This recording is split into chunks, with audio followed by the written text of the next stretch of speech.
Hello everyone, welcome back my YouTube channel. आज हम लोग कर्क रेखा पर स्थित देश पढ़ेंगे कि कर्क रेखा पे कौन कौन से देश स्थित हैं। तो आप लोगों को पता है कि जो कर्क रेखा है वो हमारे कितने 23.5 डिग्री उत्तरी अक्षांश पे कर्क रेखा पड़ती है भूमध्य रेखा से, और ये हमारी इधर पे भूमध्य रेखा पड़ती है जो कि 0 डिग्री है।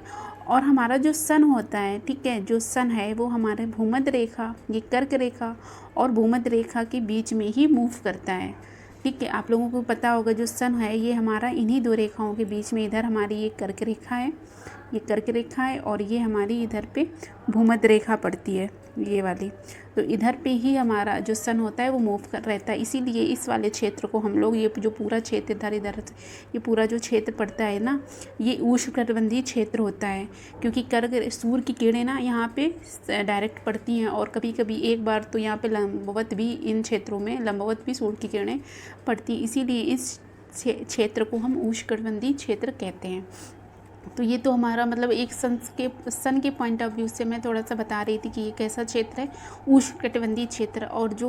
और जितना भी क्षेत्र बचता है इधर पे ना हमारे सूर्य की कैसी तिरछी किरणें पहुंचती हैं, तो वहाँ पे शीतकालीन क्षेत्र रहते हैं। तो मान लो उपोष्णकटिबंधीय या शीतकालीन क्षेत्र इधर पे ज़्यादा पाए जाते हैं, समशीतोष्ण क्षेत्र इस तरह से पाए जाते हैं। तो हम लोगों को तो पढ़ना है कर्क रेखा। तो जो कर्क रेखा जो हमारी है ये 23.5 डिग्री उत्तरी अक्षांश में पड़ता है, क्योंकि ये हमारा इधर पे इक्वेटर जो है ये 0 डिग्री है। फिर यहाँ से 1 डिग्री 2 डिग्री 3 डिग्री ऐसे करते करते यहाँ पे जो हमारी कर्क रेखा है ये 23.5 डिग्री उत्तरी अक्षांश में पड़ता है। तो आज इसी को पढ़ेंगे कि ये कितने देशों से होके निकलती है। तो हमारी जो कर्क रेखा है ये हमारे टोटल 17 देशों से होके निकलती है। आप लोग ये याद रखिएगा, कितने देशों से होके निकलती है, टोटल 17 देशों से होके निकलती है। और ये कौन कौन से कॉन्टिनेंट से होके निकलती है, तो आज उसी को पढ़ेंगे।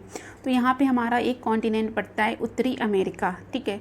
यहाँ पे कौन सा महाद्वीप है, ये उत्तरी अमेरिका महाद्वीप है। फिर उसके बाद ये पहुँचती है अफ्रीका महाद्वीप में, फिर उसके बाद ये एशिया महाद्वीप में पहुँचती है। तो हमें ये 3 महाद्वीप के देश पढ़ने हैं। तो कितने पढ़ने देश हैं, हमें 17 देश पढ़ने हैं। तो चलते हैं अपने टॉपिक की तरफ कि जो हमारी कर्क रेखा है वो सबसे पहले हमारे नॉर्थ अमेरिका में पहुंचती है, और जो पहुंचती है वो हमारा कहाँ पहुंचती है, मैक्सिको में। ठीक है, आप पहला देश ये याद रखने का, कहाँ पे, मैक्सिको में। क्योंकि हमारा नॉर्थ अमेरिका के क्षेत्रफल के अनुसार देखा जाए तो ये बड़ा देश पड़ता है, लेकिन सबसे बड़ा देश तो कनाडा है, अमेरिका है या यूनाइटेड स्टेट है, उसके बाद हमारा मैक्सिको पड़ता है। ये ना ऐसे याद रखना कि क्षेत्रफल में अगर हमारी उत्तरी अमेरिका में पहुँचती है तो सबसे पहले कहाँ पहुँचेगी, तो वो हमारी मैक्सिको में पहुँचेगी। फिर उसके बाद यहाँ पर एक देश पड़ता है, ठीक है। ये कैसा देश है, ये करेबियाई देश है, क्योंकि यहाँ पे एक करेबियन सी पाया जाता है। यहाँ पे तो आप लोगों को पता है ये अटलांटिक महासागर है, तो यहाँ पे ये करेबियन सी के पास एक देश पड़ता है बहामास, ठीक है। तो ये बहामास में पहुँचती है कर्क रेखा, ठीक है। सबसे पहले हमारी मैक्सिको में, फिर बहामास में। तो उत्तरी अमेरिका के कितने देश हो गए, हमारे 2 देश हो गए।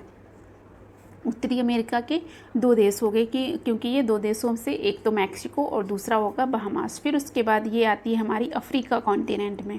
अगर हमें अफ्रीका कॉन्टिनेंट में देखना है कि अफ्रीका महाद्वीप में ये किन किन देशों से होके गुजरती है, तो अफ्रीका कॉन्टिनेंट की ये 7 देशों से होके गुजरती है। कितने से, 7 से। तो आप सबसे पहले आप ये देख लीजिए कहाँ से पहले जाती, यहाँ पे पड़ता है वेस्टर्न सहारा। क्योंकि आप लोगों को पता है सबसे गर्म मरुस्थल, जो सबसे बड़ा गर्म में अगर देखा जाए तो सहारा मरुस्थल हमारा कहाँ पड़ता है, सहारा का रेगिस्तान, ये हमारा अफ्रीका महाद्वीप में पड़ता है। इसीलिए इसको हम लोग क्या बोलते हैं, वेस्टर्न सहारा, पश्चिमी सहारा। तो ये सबसे पहले पहुंचती है हमारे यहाँ पे पश्चिमी सहारा पे। फिर उसके बाद ये कर्क रेखा, अगर आप ऐसे ऊपर को पहले आप जितने भी ऊपर के देश पढ़ रहे हैं उसको याद कर लीजिए, उसके बाद ये नीचे के देश में कौन कौन से देश में जा रही है आप लोग वो याद करना। आप लोग यहाँ पे देख सकते हैं कि ये पूरी हमारी कर्क रेखा ये डॉट डॉट पॉइंट से जो गई हुई है। आप लोग मैप, जब भी आप ज्योग्राफी पढ़ा कीजिए ना, तो आप मैप से ज़्यादा चीज़ें अच्छे से डिफाइन होती हैं, तो आप ज़रूर मैप को देखते हुए ज्योग्राफी पढ़ें। तो ये हमारी कर्क रेखा कहाँ से हो, सबसे पहले हमारी वेस्टर्न सहारा हो गई, फिर ये अल्जीरिया पहुँचती है, अल्जीरिया के बाद ये लीबिया, और लीबिया के बाद ये यहाँ पे इजिप्ट पड़ता है, इजिप्ट यानी कि मिस्र। तो वेस्टर्न सहारा, अल्जीरिया, लीबिया और इजिप्ट, यहाँ पे कितने देश हो गए, ये 4 देश हो गए।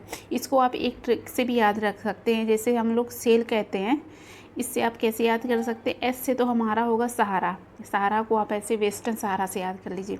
ए से हो गया, क्या हो गया, अल्जीरिया, एल से लीबिया और ई से हमारा क्या हो गया, इजिप्ट या तो मिस्र। फिर उसके बाद ये अफ्रीका महाद्वीप, यहाँ पे देखिए मॉरिटानिया है एक, ये मतलब कुछ ऐसा अजीब बोलने में लग रहा है ना, मॉरिटानिया।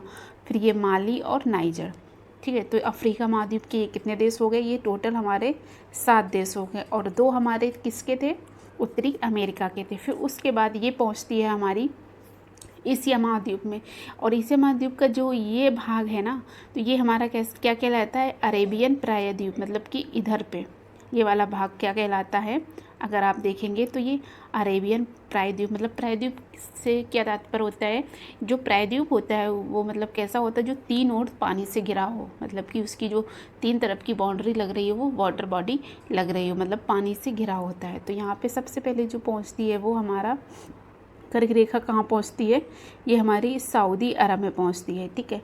फिर सऊदी अरब के बाद यहाँ पे क्या पड़ता है, यूएई पड़ता है। ये सऊदी अरब हो गया, और ये यूएई हो गया, और ये ओमान हो गया।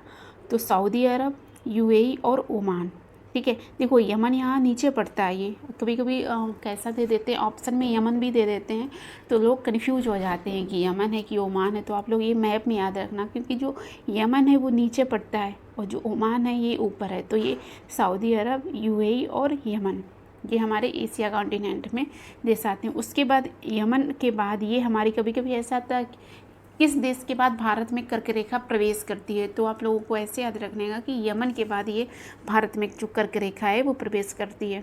उसके बाद ये भारत पहुंचती इंडिया। अब इंडिया में ये कितने स्टेट में रहती है, 8 स्टेट में। उसको हम नेक्स्ट लेक्चर में पढ़ेंगे कि 8 स्टेट में कहाँ कहाँ से कर्क रेखा निकल रही। और आप मैप में ये भी देखते चलिए कि ये इंडिया के बिल्कुल बीचों बीच से निकल रही, इंडिया को 2 बराबर भागों में कर्क रेखा बांट रही है। फिर उसके बाद ये कौन से देश में जाती है, क्योंकि इंडिया सबसे लास्ट में पश्चिम बंगाल में पहुंचती है, और पश्चिम बंगाल के बगल में क्या है, हमारा बांग्लादेश है। तो एक देश तो हमारा 3 यहाँ पे हो गए, एक ये हो गया, तो ये बांग्लादेश पहुंचती है। बांग्लादेश के बाद ये हमारी कहाँ जाएगी, ये हमारे सब पूर्वोत्तर के क्षेत्र में पहुँचेगी। तब ये हमारी पहुँचती यहाँ पर चाइना की भी बॉडी लगती है, और ये म्यांमार लगता है, ठीक है। ये पूरा म्यांमार है, और ये चाइना भी कहता है, यहाँ पे हमारा भी है, तो इसको चाइना में भी डिनोट किया जाता है, और इधर म्यांमार, और सबसे लास्ट में ये ताइवान में पहुँचती। तो आप लोगों को पता है सबसे पहले ये मैक्सिको पहुँची थी, और सबसे लास्ट में ये ताइवान पहुँची है, ठीक है, कर्क रेखा। तो इस तरह से कितने, और एशिया में कितने देश हो गए, ये टोटल 8 देश हो गए, क्योंकि यहाँ पे 3 देश तो हमारे इधर हो गए, एक भारत 4 हो गया, बांग्लादेश 5 हो गया, चीन 6 हो गया, म्यांमार 7 हो गया, और ताइवान 8 हो गया। तो 2 देश तो हमारे नॉर्थ अमेरिका के थे, और कितने 7 देश हमारे अफ्रीका के थे, और 8 देश हमारे किसके हो गए, एशिया कॉन्टिनेंट। तो इस तरह से 17 देशों से हमारी कर्क रेखा गुजरती है। आई होप आप लोगों को ये मैप में अच्छी तरह से समझ में आया होगा कि कर्क रेखा किन किन देशों से होकर गुजरती है। तो आप लोग एक बार फिर इसको रिवाइज़ कर लीजिएगा, तो चीज़ें और क्लियर हो जाएंगी, और मैप देख के ही रिवाइज कीजिएगा। जब तक आप मैप नहीं देखेंगे तो चीज़ें उतनी समझ में नहीं आएंगी। तो अगर आप मैप देख के रिवाइज करेंगे तो पक्का आप लोगों को कर्क रेखा के बारे में कोई डाउट, सारे डाउट क्लियर हो जाएंगे। तो प्लीज़ अगर ये वीडियो अच्छा लगा हो तो प्लीज़ आप लाइक सब्सक्राइब करना चैनल को। मिलते हैं नेक्स्ट ब्लॉग पे, तब तक के लिए टेक केयर, जय हिंद, वंदे मातरम।